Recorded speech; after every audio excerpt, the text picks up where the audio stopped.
अभी 6 जनवरी का ये वाकया है। मुस्तफ़ा जो कि DHA के इलाके में रहता था और वो 6 जनवरी से अपने घर से लापता था। वो अपनी वालदा से ये कह के निकला था कि मैं अपनी दोस्त के पास जा रहा हूँ, लेकिन 24 घंटे गुजर गए, वो अपने घर नहीं लौटा। बताती चलूं कि मुस्तफ़ा का ताल्लुक भी एक अच्छे घराने से है और उसकी वालदा भी काफ़ी पढ़ी लिखी और एक समझदार खातून है। जब उनका बयान मीडिया पे आता है कि मेरा बच्चा जो है वो 10 दिन से गायब है, हमने पुलिस से भी बहुत मदद ली, लेकिन पुलिस बेबस है और वो इस सिलसिले में कोई भी हमारी मदद नहीं कर रही। उनकी वालदा का ये कहना है कि पुलिस जो है वो मुस्तफ़ा की CTR तक मालूम नहीं कर पा रही। मैंने लास्ट लोकेशन और सब चीज़ें पुलिस को दे दी, लेकिन वो फिर भी नाकाम है और वो इस केस पे ज़्यादा जो है वो अपना फोकस नहीं कर रही। अरगमान जो था वो मुस्तफ़ा का बहुत पुराना दोस्त था, यानी आपस में जब फ्रेंड्स होते हैं तो हर तरह के हर कैटेगरीज के वहाँ पर लोग होते हैं जो कि आपस में फ्रेंड बनते हैं। तो इसी तरह एक अरगमान नाम का काफ़ी इलिट क्लास से वो बिलोंग करता था, काफ़ी पावरफुल फैमिली से बिलोंग करता था। वो दोनों मिलकर क्या कुछ कर रहे थे, ये भी हैरत अंगेज इंकशाफात सामने आए हैं कि ये दोनों मिलकर किस चीज़ की स्मगलिंग कर रहे थे। तो बताती चलूँ कि मुस्तफ़ा का अभी तक कुछ भी नहीं पता कि मुस्तफ़ा कहाँ गया। अरगमान के कुछ करीब लोग हैं, कुछ करीब साथी हैं, उनका ये हैरत अंगेज इंकशाफ सामने आया है कि मुस्तफ़ा को मार दिया गया है। ये तब मंजर आम पे आया जब वालदा बेबस हो गई। पुलिस जो है वो अपनी इन्वेस्टिगेशन में ताख़ीर कर रही थी और मुस्तफ़ा का कुछ पता नहीं चल रहा था। तो उनकी वालदा बेबस होकर मीडिया की तरफ आई और उन्होंने सारी बातें बताई कि इस तरह मेरा बेटा 6 जनवरी से लापता है और अभी तक मेरे बेटे का कुछ पता नहीं है। मैंने पुलिस को CTR भी प्रोवाइड किया है, लेकिन पुलिस अभी तक मेरे बेटे की लास्ट लोकेशन जो है वो मालूम नहीं कर। वालदा का ये भी कहना है कि मैंने पुलिस को 3 मुस्तफ़ा के मैसेजेस भी दिखाए, जिसमें वो अरगमान से बात कर रहा है कि अरगमान उससे बोल रहा है कि मुझसे मिलो। और जब पुलिस ने वहाँ पर रेड की तो वहाँ पर बाकायदा तौर पर एक पुलिस मुकाबला होता है, पुलिस और अरगमान के बॉडीगार्ड्स के साथ। तौर पर ये जो फायरिंग का वाकया जो है ये अरगमान के बॉडीगार्ड्स की तरफ से 3 घंटे तक जारी रहा। पुलिस और अरगमान के बॉडीगार्ड्स की तरफ से ये फायरिंग का सिलसिला 3 घंटे जारी के बाद आखिरकार पुलिस ने और नफरी बुलाकर अरगमान और उनके बॉडीगार्ड्स को गिरफ्तार कर लिया। पुलिस 2nd फ्लोर पे जाती है अरगमान को पकड़ने, तो उस वक्त अरगमान उनके ऊपर फायर कर देता है, जिसके नतीजे में DSP जो साहब है वो जख्मी हो गए। अरगमान जो था वो उस वक्त नशे में धुत था। यानी आप ये सब सोचें कि एक इतना छोटा लड़का जिसको स्मगलिंग की भी आदत हो गई, जिसको नशे की भी आदत हो गई और जिसको कत्ल करने की भी आदत हो गई। अरगमान को अदालत की तरफ से जुडिशल किया जाता है और जुडिशल में मैं आपको बताऊं होता क्या है कि आपके पास 2 मुलाजमीन भी हैं जो कि गिरफ्तार हुए थे और उसके बाद वो आपको पूरी फैसिलिटीज़ भी दी जाती हैं। हालांकि आप खुद सोचें कि एक बंदे ने बाकायदा तौर पर पुलिस पे हमला किया, फायर किया, जिसकी वजह से DSP साहब जख्मी भी हुए, लेकिन ऐसी क्या मजबूरी थी अदालत वालों की, क्या ये सोर्स थी, पैसा था कि जिसकी वजह से उन्होंने अरगमान को इतना प्रोटोकॉल दिया और उनको जो है वो जुडिशल के तौर पर जेल पे भेज दिया। ताती चलू का अरगमान जो कि एक छोटा लड़का यानी एक टीनेज लड़का, उसके पास इतने करोड़ों की मालियत का असला भी बरामद हुआ है और मुंशियात जो है वो भी बरामद हुई है।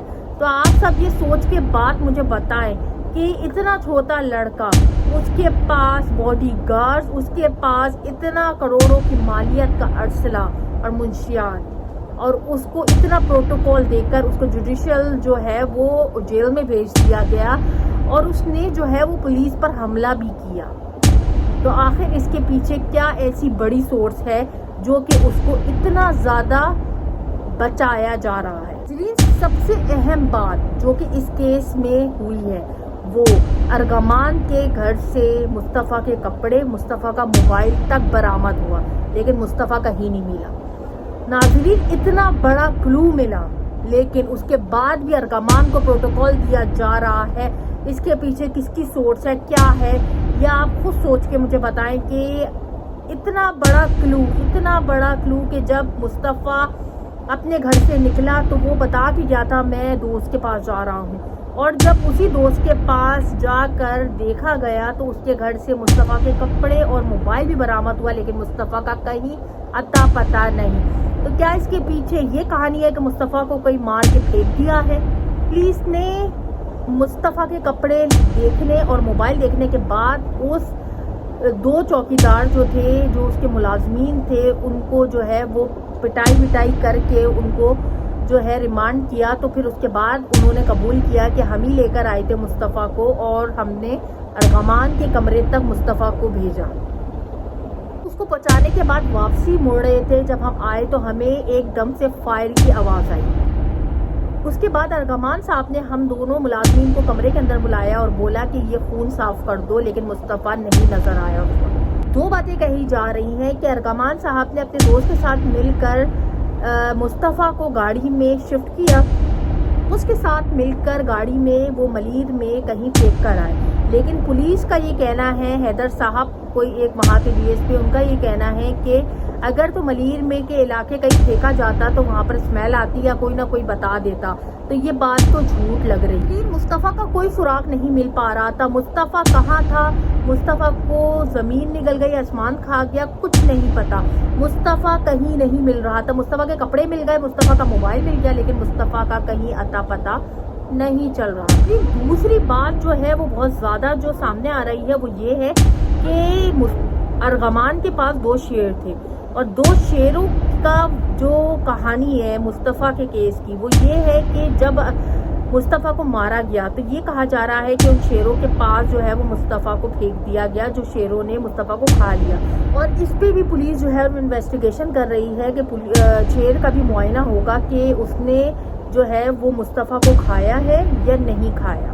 تو آگے کی رپورٹ سنیے کہ پولیس نے ارغمان کے بارے میں کیا بتایا۔ اس میں ٹویسٹ تب آیا جب کیسز نکلے ارغمان پہ۔ پہلے سنا تھا کہ ارغمان پہ ویسے ہی 2 منشیات کے کیس پہلے ہی ریکارڈ میں تھے، تو یہ راتوں رات جو ترقی تھی، یہ ان کے منشیات جو مل کر یہ لوگ دوست کرتے تھے، یہ بہت بڑا انکشاف ہوا ہے کہ یہ بہت بڑا اسمگلنگ کا کام کرتے تھے۔ مصطفیٰ کے کھونے کے بعد جو ہے وہ والدہ کے پاس فون بھی آیا تھا تاوان کے لیے، 2 کروڑ کا مطالبہ ان سے کیا گیا تھا۔ یہ انٹرنیشنل کال تھی، باہر کی کال تھی، تو اس کا پولیس نے ابھی تک پتہ نہیں لگایا کہ یہ کال کی کس نے تھی۔